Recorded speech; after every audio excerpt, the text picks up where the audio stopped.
జై శ్రీరామ్. హిందూ బంధువులందరికీ హృదయపూర్వక రక్షాబంధన శుభాకాంక్షలు. సోదరులారా, సోదరిమణులారా, ప్రతి సంవత్సరం రక్షాబంధనం లేదా రాఖీ పూర్ణిమ వస్తూనే ఉంటుంది. ఏదో సందర్భంలో రక్షాబంధన యొక్క ప్రాశస్తాన్ని మనం తెలుసుకుంటూనే ఉంటాం. చరిత్ర కొన్ని వాస్తవాలను మనకు చెప్పిన క్రమంలో చరిత్ర నుంచి మనం ఏం నేర్చుకుంటున్నాం, అయితే పురాణ ఇతిహాసాల నుంచి కానీ మనం ఏం నేర్చుకుంటున్నాం, అది ఎంతవరకు మనం దాన్ని వాడుకలో ఉంది, ఇంప్లిమెంట్ చేస్తున్నాం అనేది ఒక ప్రశ్నగా వస్తున్నది. అయితే పురాణాలను కనుక మనం బేస్ చేసుకుంటే, పదవి పోయిన తర్వాత ఇంద్రుడు బాధగా ఉన్నప్పుడు శచీదేవి వచ్చి ధైర్యం చెప్పి ఒక వీర కంకణాన్ని, ఒక బంధనాన్ని కట్టి అసురుల మీదకి యుద్ధానికి పంపించింది దేవతలతో పాటుగా అనేది ఒక పురాణాల్లో చెప్పుకుంటారు. దాన్ని బేస్ చేసుకొని ఇంద్రుడు గెలిచాడు. ఆ ధైర్యంతో, శచీదేవి ఇచ్చిన ధైర్యంతో, ఆ రక్షాబంధన్ ఇచ్చిన ధైర్యంతో ఇంద్రుడు గెలిచాడు అనేది ఒక పురాణంలో చెప్పుకుంటారు. ఇలా ఉంటే ఇంకా కాస్త మనం ముందుకు వచ్చేస్తే, ప్రపంచాన్ని జయిస్తున్న అలెగ్జాండరు భారతదేశం మీద కూడా యుద్ధంకి వచ్చాడు. ఆ క్రమంలో పురుషోత్తముడు అతనికి అడ్డంగా ఉన్నాడు. ఇక్కడ అతని ప్రపంచాన్ని జయించే శక్తిని అతనికి ఇవ్వట్లేదు. ఇది ఎలా అసలు ఈ యుద్ధం లోపల అలెగ్జాండర్ ఓడిపోయే పరిస్థితి ఉంది. అలాంటి క్రమంలో అలెగ్జాండర్ అంటే ఇష్టపడ్డ రుక్సానా అనే ఒక అమ్మాయి, ఒక మహిళ, ఒక యువతి మన పురుషోత్తం దగ్గరకు వచ్చి పురుషోత్తమునికి రక్షాబంధన్ రోజు రాఖీ కట్టిన తర్వాత చెల్లెమ్మనికి ఏం కావాలి కోరుకోనంటే, నాకు అలెగ్జాండర్ యొక్క విజయం కావాలి అని చెప్పి కోరుకుంటే, ఆ విజయం అందులో ఆ చెల్లెకు కానుకగా అలెగ్జాండర్ను గెలిపించాడు, అంటే పురుషోత్తముడు ఓడిపోయాడు అనేది ఇంకొక చరిత్ర. అంటే దానికి ఎన్ని కారణాలను ఉండవచ్చు. ఇది ఒక కహాని వస్తుంది. ఇంకా కాస్త జానపదంలోకి వెళ్తే చాలా విచిత్రమైన కథ ఒకటి వస్తుంది. అంటే ఇది పురాణ కాలంలో నానమ్మలు, అమ్మమ్మలు, లేకపోతే తాతమ్మలు చెప్పిన కథ లాంటిది అన్నమాట. అదేంటిదంటే, ఒక మన్నుగూన ఒక పాము ఉంటుంది. మన్నుగూన లేడీ పాము మన్నుగూన అన్నమాట. పాతాళ లోకంలో ఉంటుంటే భూలోకంలో ఆమెకు పెళ్ళవుతుంది. ఒక పాముతో, మన్నుగూడ జాతికి అదొక పాముతో పెళ్ళవుతుంది. ఇక అత్త ఎప్పుడు రాచి రంపన పెడుతుంటుంది ఆ కోడలను. అంటే ఈ మన్నుగూనను ఎప్పుడు రాచి రంపన పెడుతుంటుంది. ఈ మన్నుగూనకు 5 అన్నదమ్ములు: నాగుపాము, కట్లపాము, చెడుగు, పింజర, ఇంకా ఇట్లా 5 అన్నదమ్ములు ఉంటారు. ఈ 5 అన్నదమ్ములు చూసుకొని ఈమె నాన్నదమ్ములు ఉన్నారని చెప్పి పని చేస్తూ ఉంటుంది. ఆమె ఎంత కష్టమైనా భరిస్తూ ఉంటుంది అత్తగారింట్లో. ఈ క్రమంలో ఏమవుతుంది, రక్షాబంధనం వస్తుంది.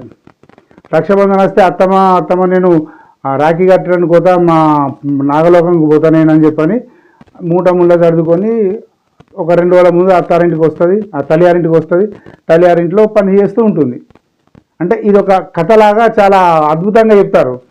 ఇలా అన్న వచ్చి అన్నని, అక్కయ్య అమ్మ నాన్న దగ్గర ఉంటుంది. అన్నంలో 5 అన్నదమ్ముల దగ్గరికి పోతుంది. వాళ్ళ అధినతో మాట్లాడుతుంటుంది. అన్ని వ్యవస్థలన్నీ చాలా బాగా చేసుకుని రక్షాబంధన రాఖీ కట్టి అంత పని అంతా అయిపోయిన తర్వాత ఇక మళ్ళీ అత్తారింటికి వెళ్ళాలి కదా. నేను తెల్లారి పోతా అని చెప్పి తయారై అందరి వదిన దగ్గరికి చెప్పడానికి పోతుంటే, చెడుగు ఉండరు. అంటే చెడుగు అనే పాము అన్న ఉండరు. అందరు ఉంటారు కానీ చెడుగు ఉండదు, చెడుగు పాము ఉండదు. ఉండకపోయేసరికి, అన్న వదిన నాకు అర్జెంట్ పని ఉంది, మళ్ళీ నాకు పోడు కష్టం అవుతుంది, మళ్ళీ భూలోకం గేట్లు బంద్ చేస్తారు, నేను పోవాలని చెప్పని అంతా ఆ చెడుగుకు చెప్పకుండా వచ్చేస్తుంది. భూలోకంకి వచ్చేస్తుంది. అంటే వీళ్ళ అత్తారింటికి వచ్చేస్తుంది.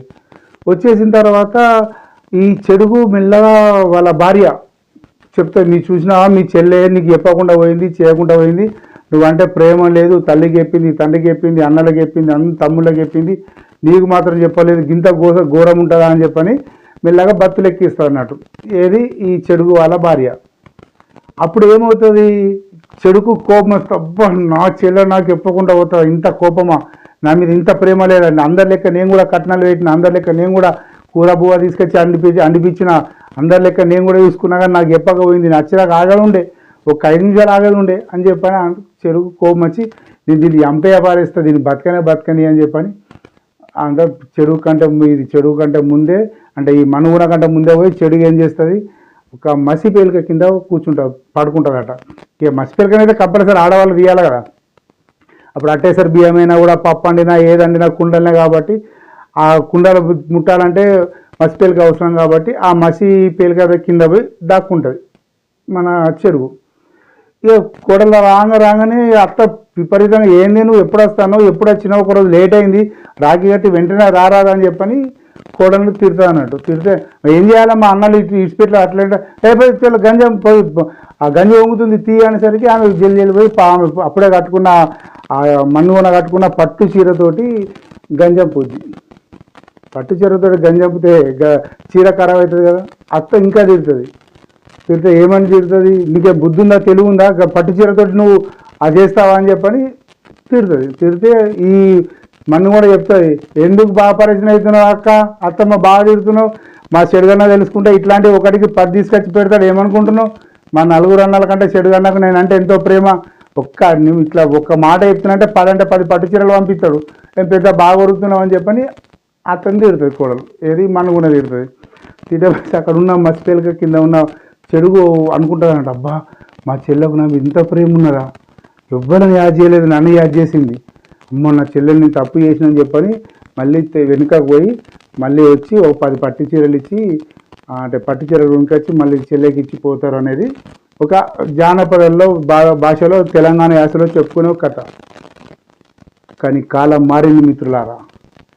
ఈనాడు భారతదేశ పరిస్థితి కేవలం రాఖీ కట్టడం అంటే ఏదో రాఖీ కట్టి అంటే ఎవరి స్తోమతకు తగ్గట్టుగా వాళ్ళు రాఖీ కట్టి 500, 1000, 200, 10,000 లేదా 1,00,000 లేదా బంగారమో తీసుకెళ్లే రాఖీ పండుగ కాదు. ఈనాడు రాఖీ పండుగ అనేది రక్షాబంధన్ కావాలి. నువ్వు నాకు రక్ష, నేను నీకు రక్ష, మనం ఇద్దరం కలిస్తేనే ఈ దేశానికి రక్ష, మనమందరం కలిసి ఉండాలి, సంఘటనే శక్తి అయి అని చెప్పే రక్షాబంధన్ కావాలి. ఎన్నో చరిత్రలు పురాణాలు ఎన్నో చెప్పుంటాయి, ఎన్నో కథలు ఉంటాయి, ఎన్నో అల్లికలు ఉంటాయి, ఎన్నో స్ఫూర్తివంతమైన భావాలు ఉంటాయి. ఏది ఉన్నా లాభం లేదు. మనం మనగా బతకాలంటే మన ధర్మం మనకుతో ఉండాలి.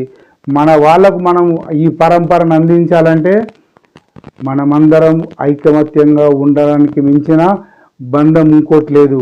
కులాలు మతాలు అన్నీ పక్కన పెట్టేద్దాం. అవన్నీ జనజీవన స్రవంతిలో వృత్తిరీత్యా వచ్చిన వ్యాపకాలు వ్యవహారాలు, వాటి గురించి అవసరం లేదు. మనమంతా హిందువులం అన్న భావనతో ముందుకు పోవాల్సిన అవసరం ఉంది మిత్రులారా. ఇది మర్చిపోయే పని కాదు. ఇది చాలా ఇప్పుడు ఎట్లా అయిపోయిందంటే దేశమంతా మత్తులోన తేలుతోందిరా, భరతమాత నీపైనే ఆశ పెట్టుకుందిరా అనే పరిస్థితి వచ్చింది.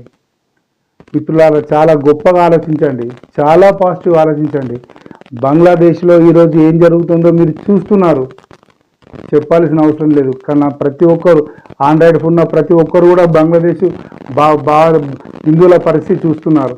రేపు భారతదేశంలో హిందువుల పరిస్థితి అది కాకూడదు అంటే మనం అందరం ఐకమత్యంగా ఉండాల్సిన అవసరం ఉంది. మనం ఎవరిని ఏమాల్సిన అవసరం లేదు. మనం ఐకమత్యంగా ఉండడం చాలా అవసరం. మన చేతిలో ఉన్న వజ్రాయుధాన్ని, మన గుండెల్లో ఉన్న వజ్రాయుధాన్ని, మన ఆలోచనలో ఉన్న వజ్రాయుధాన్ని కరెక్ట్గా ఉపయోగిస్తే చాలు. అంతకు మించిన ఐకమత్యం, అంతకు మించిన రక్షాబంధన కార్యక్రమానికి నిజమైన స్ఫూర్తి ఇంకోటి ఏదీ లేదు. Be positive. ధర్మం గురించి చాలా పాజిటివ్ ఆలోచించాలని ప్రతి ఒక్క హిందూ బంధువును కోరుకుంటున్నా. తెలంగాణ సామ్న కూడా అదే కోరుకుంటుంది. జై శ్రీరామ్.